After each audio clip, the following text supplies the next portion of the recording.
Tetapi dari hari berganti hari, hari berganti minggu, minggu berganti bulan, bulan berganti tahun, di suatu masa paceklik kemarau panjang, sang perempuan menghampiri hamba, ya Allah, untuk meminjam sejumlah uang.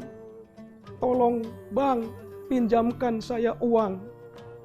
Saya sampaikan, ya Allah, saya bisa meminjamkan uang kepadamu, namun dengan catatan, serahkan seluruh anggota tubuhmu dan kita nikmati berdua. Hanya kita berdua yang tahu. Ini perbuatan niatnya seperti itu. Yang dijawab oleh sang perempuan pun mengiyakan, ya sudah, ya sudah. Pemirsa yang dirahmati Allah Tabaraka wa Ta'ala, ringkas cerita, bisik ketemu bisik, ini itu, antara laki dan perempuan yang bukan muhrimnya terjadi. Hanya saja hampir yang satu itu, hampir klimaknya ia laksanakan. Tapi sang perempuan berbisik di telinga sang laki-laki, ya ghulam ittaqillah, wala tafuddul khatam illa bihaqqih, katanya. Kalau kita artikan, bang, mas, tolong takutlah engkau kepada Allah, takutlah engkau kepada Allah.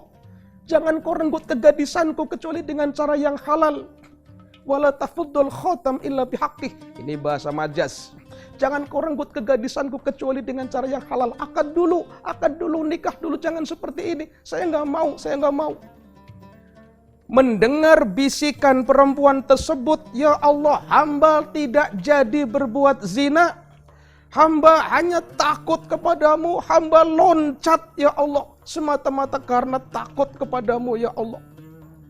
Allahumma in kuntu fa'altu dzalika libtigha'i mardatik fafruj ma nahnu fihi min hadhihi sakhrah.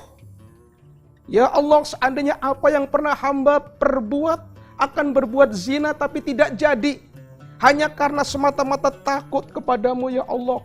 Mohon, ya Allah, bukakanlah batu besar yang menutup rapat pintu gua yang sangat sempit ini, ya Allah. Pemirsa rahimakumullah, subhanallah, doa orang yang kedua pun langsung tidak tanggung-tanggung didengar Allah. Dan yang terjadi itu batu besar semakin melebar dengan izin Allah Subhanahu wa Ta'ala. Ini doa yang luar biasa.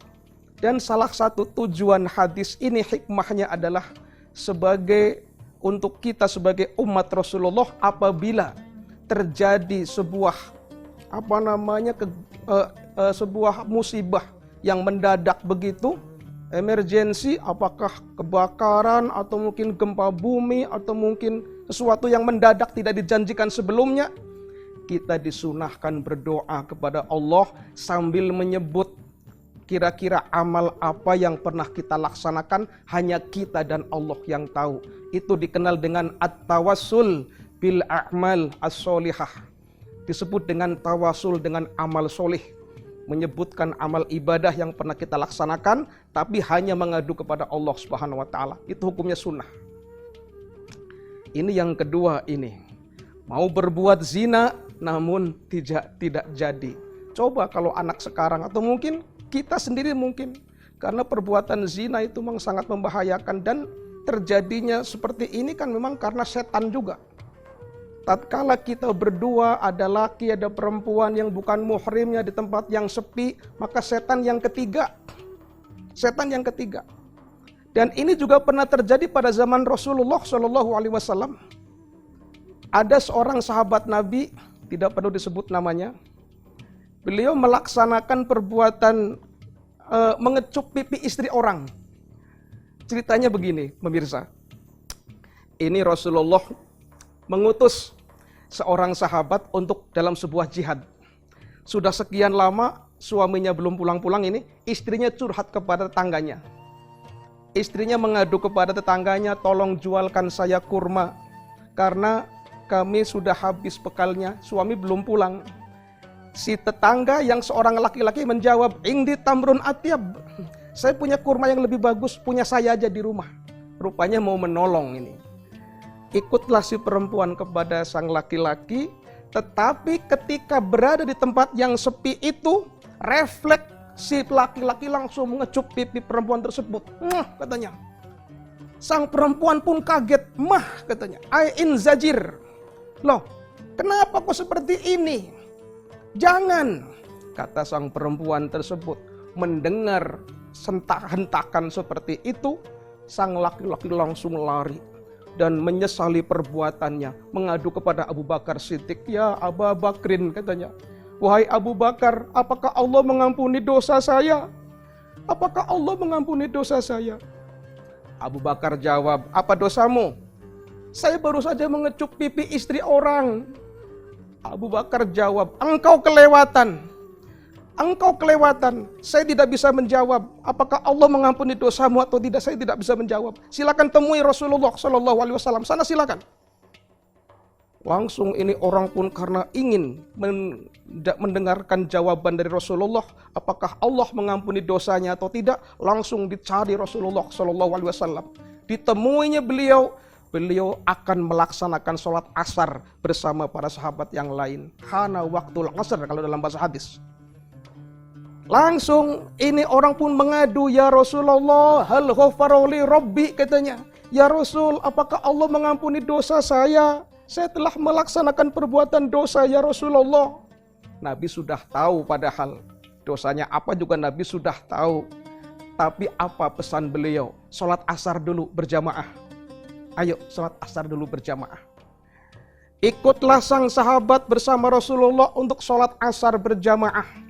Selesai sholat asar, sang sahabat tadi nanya kembali kepada baginda Rasulullah Shallallahu Alaihi Wasallam. Ya Rasulullah, apakah Allah mengampuni dosa saya, ya Rasul?